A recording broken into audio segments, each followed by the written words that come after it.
Pemirsa News TV Pontianak, kita masih bersama Bang Denny dan juga Bang Henry di studio, dan hari ini masih berbicara dan berbincang soal Barisan Pemuda Melayu. Tadi di awal sudah dijelaskan apa itu Barisan Pemuda Melayu, kemudian apa tujuannya. Nah, yang selanjutnya tadi ada satu pertanyaan yang belum terjawab, yaitu ada berapa bidang yang ada di dalam Barisan Pemuda Melayu. Bang Henry, silakan. Oke. Sebenarnya ada 3 tugas pokok atau 3 pilar dalam Barisan Pemuda Melayu. Yang pertama itu adalah Satgas atau satuan tugas, yaitu yang membidangi bidang keamanan dan bela negara. Ya, dan SAR juga. Terus yang ketiga adalah bidang ekonomi, UMKM, dan koperasi. Bahwa kita tahu di masa sekarang ini adalah bidang ekonomi terkuat atau basis terkuat di Republik Indonesia adalah UMKM-nya.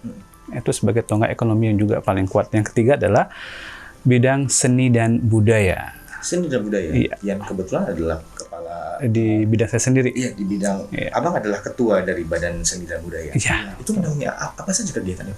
Kegiatan itu yang pernah kita naungi, memang kita coba merangkul beberapa teman-teman generasi muda yang kita mulai dari hal kecil. Misalnya, kita coba merangkul teman-teman beberapa penggiat pusaka. Nah, itu kan hal kecil yang kita mulai dulu. Kita rangkul teman-teman generasi muda yang menyenangi bidang pusaka.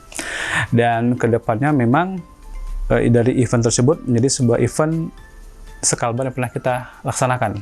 Oke, sudah dilaksanakan, alhamdulillah. Oke, ini menarik soal masalah event-event yang sudah diadakan dan juga yang akan diadakan nantinya. Kalau di bidang Satgas, Bang ini selaku langsung dari ini ya, komandan Satgas Pengamanan.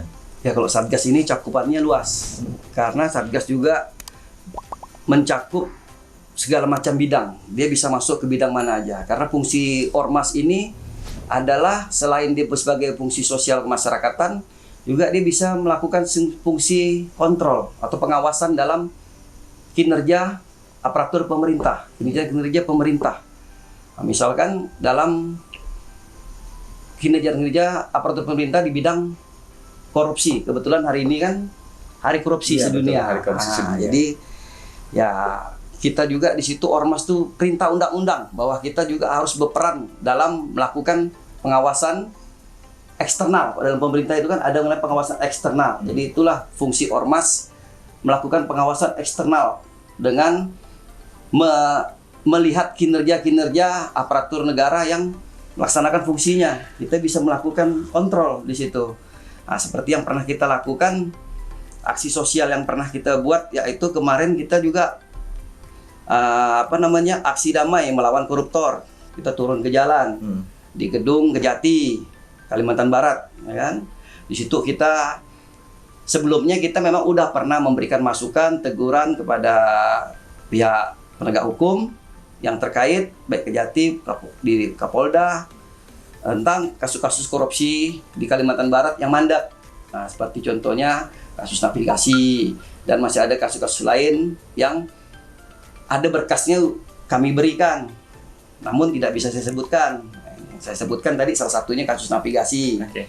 Nah, di situlah kita sebagai fungsi kontrol. Ada kasus yang nilainya miliaran, yang macet, jalan di tempat. Nah, jadi jangan hanya kasus-kasus kecil yang diselesaikan. Kan tidak sesuai dengan gedungnya yang megah, yang mewah gitu, ya kan? Okay. Hanya menarget kasus-kasus kecil. Ya, walaupun kemarin kita bertemu Pak Kajati di lapangan, terima langsung, kita memaklumi ada proses, dia bilang. Ada proses dahulu dengan alasan yang saya anggap masuk akal, ya kita terima. Tapi kita tak mengawal kasus-kasus ini. Nah, ini kan kebetulan saya ingat hari ini hari korupsi, anti korupsi di dunia. Kedua, kegiatan sosial yang pernah kita lakukan itu pembagian takjil. Nah, itu kan sosial keagamaan di Satgas. Dan itu sudah dilakukan untuk kegiatan sudah. Waktu bulan puasa kemarin. Nah, 2000 paket kita bagikan sebagai awal kegiatan kita. Anggap berharap kita bisa membantu kaum duafa pada saat itu kan yang melakukan puasa. Nah, kedua, kita melakukan vaksinasi massal di bulan Juli. Agustus. Pada saat itu vaksin itu sangat sulit didapat. Kedua, masyarakat pun masih takut untuk melakukan vaksin. Di situ kami hadir mensosialisasikan vaksin yang pada awalnya mungkin kita dipandang sebelah mata, tidak mampu memobilisasi peserta vaksin yang dengan jumlah yang signifikan. Ternyata kami bisa mobilisasi massa pada waktu itu peserta vaksin sebanyak 3.700 peserta. 3.000 Iya. peserta. Dan itu heboh dan sangat luar biasa. Kita dalam membantu pemerintah dalam mensukseskan vaksinasi. Itu artinya bahwa apa yang sudah dilakukan oleh BPM berhasil membuat masyarakat tergugah untuk ikut vaksinasi yang awalnya enggan. Betul sekali. Jadi disitulah kita memicu semua masyarakat. Akhirnya sekarang selanjutnya masyarakat udah tidak takut lagi. Betul. Untuk melakukan vaksin. Bahkan sekarang masyarakat datang sendiri berebut-rebut untuk mendapatkan vaksin. Waktu itu acara kita di PCC. Pontianak berapa hari itu? 1 minggu. 1 minggu. 1 minggu. 1 minggu. Sebab Vaksin pertama 1 minggu sampai berlanjut ke vaksin kedua, dan mereka tetap kita akomodir dalam grup WhatsApp. Nah, Hingga kalau ada keluhan, ada kelanjutannya, kita tetap memonitoring mereka. Nah, di situ kita pelayanan kita sungguh-sungguh dengan masyarakat yang terdaftar di posko Barisan Pemuda Melayu. Pada saat itu kita numpang di Cafe Alila, samping Gedung Pelni. Bang, kalau melihat dari kegiatan-kegiatan yang sudah dilakukan mulai dari ini baru awal sebenarnya. Tri itu kalau kita melihat bahwa BPM ini berdiri Juni 2021 dan kegiatan dan berhasil mobilisasi massa, kemudian melakukan penyuluhan tentang vaksinasi dan lain-lainnya. Berarti pengaruhnya besar sekali. Ya, masih ada lagi sebenarnya. Walaupun kita baru, kita muda, tapi kita insya Allah akan berbuat sebaik-baiknya dan sebanyak-banyaknya demi masyarakat Kalbar, sehingga kita ada manfaat dan faedahnya dengan berdirinya Pemuda Melayu. Kemarin juga kita melakukan penyaluran bantuan banjir Kalimantan Barat.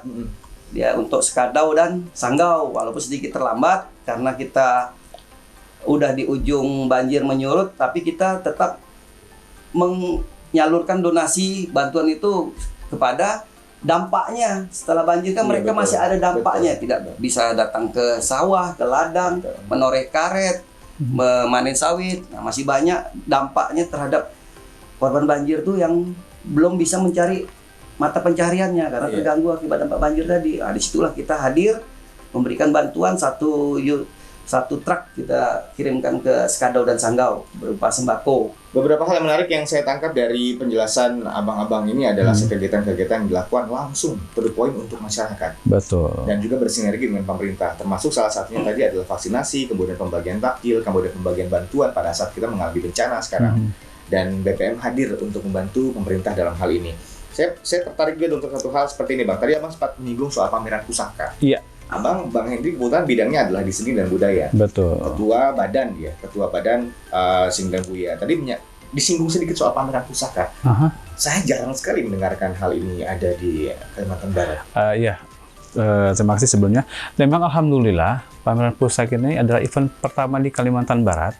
Yang pertama kali dilakukan. Di Kalimantan Barat, dan diikuti banyak peserta, ada dari Sabas juga, dari Singkawang juga, ada Mempawah juga. Dan sebenarnya event kali ini memang banyak yang ingin hadir dari luar daerah, misalkan dari luar provinsi. Nah, tapi karena kondisi masih COVID, PPKM tidak memungkinkan, mereka tidak juga turun. Dari luar negeri itu ada dari Patani juga mau turun. Nah, kebetulan dari Shah Alam Selangor, bagaimana di sana? Saya bilang kalau Malaysia belum bisa membuka diri untuk keluar, lebih baik jangan. Tapi antusias mereka sebenarnya untuk data itu sangat besar sekali. Sangat besar sekali. Nah, kita pun bersyukur sebenarnya, tapi memang apa boleh buat ya, kondisi pandemi ini kita tidak bisa berbuat banyak. Cara itu juga dibuka oleh wali kota. Wali kota, alhamdulillah, terima kasih banyak juga untuk Bapak Wali Kota kita, Bapak Edi Rusdi Kamtono, yang udah hadir membuka kegiatan pameran pusaka ini, dan alhamdulillah berjalan dengan baik, meriah. Mereka Pak Wali Kota pun merespon karena kedatangan. Dan ini bisa jadi agenda tahunan yang luar biasa. Insya Allah pengenalan pusaka terhadap terutama untuk anak-anak muda yang sangat minim informasi soal budaya. Nah, yang sangat menarik adalah kalau kita dengar kata pusaka, artinya itu kan orang yang sudah sepuh atau orang yang sudah berusia yang menggeluti bidang ini. Ternyata di Kota Pontianak atau khususnya Kalbar, penggiat pusaka itu orangnya muda-muda semua, Bang. Sangat muda-muda semua. Bukan orang-orang tua seperti bukan yang tua-tua, yang sepuh-sepuh yang memang kita bayangkan, tidak. Orangnya muda-muda semua. Nah, disitulah kita sebenarnya merangkul generasi muda untuk mencintai seni dan budaya. Salah satunya adalah seni dan pusaka. Nah, kan kita tahu nih di masa sekarang ini kan kemajuan teknologi medsos sangat luar biasa. budaya Koreanya luar biasa, Iya, budaya Eropanya luar biasa. Budaya luar itu terlalu banyak masuk. Nah, pada akhirnya, mohon maaf, mereka lebih mengenal budaya TikTok atau budaya lainnya ketimbang budaya negeri sendiri. Nah, kalau kita tidak berjuang dari sekarang, orang tidak akan mengenal atau lupa. Contoh, kita hanya tahu keris, oh keris ini ya, iya ini keris. Tapi bagaimana bentuk asalnya, pamornya seperti apa, sejarahnya seperti apa.